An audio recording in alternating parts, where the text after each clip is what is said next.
Wah, saya terlalu sedih hari ini ketika mendengarkan beberapa hari yang lalu satu peristiwa yang memilukan hati saya.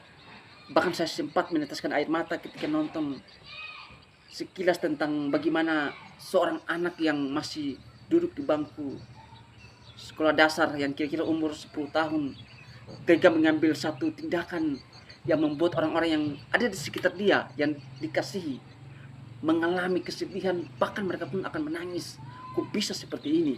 Hanya karena faktor kemiskinan yang mengakibatkan keluarganya atau neneknya yang tidak mampu membelikan dia hanya buku dan juga pena yang kira-kira di bawah 10.000, yang akhirnya membuat dia mengambil satu kesimpulan bahwa dia mau pergi dan tidak akan pernah kembali.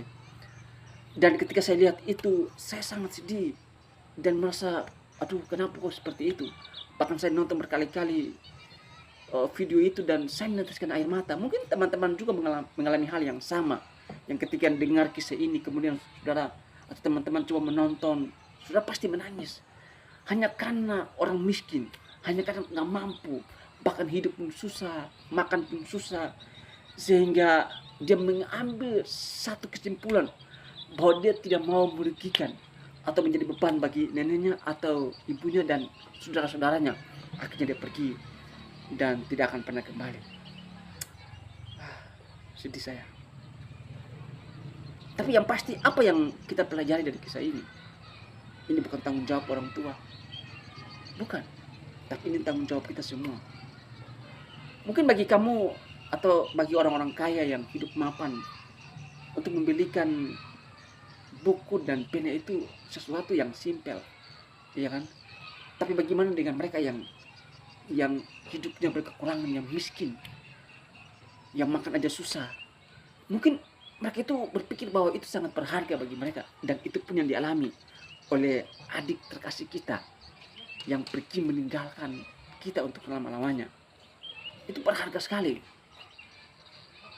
Dan wah, saya berkaca-kaca, saya sempat menangis berulang-ulang kali. Bahkan saya masih ingat pesan terakhir daripada anak ini sebelum pergi. Ada sebuah kalimat kecil yang saya masih ingat, bahwa mengatakan bahwa relakan aku pergi mama, jangan merindukan aku lagi mama. Wow.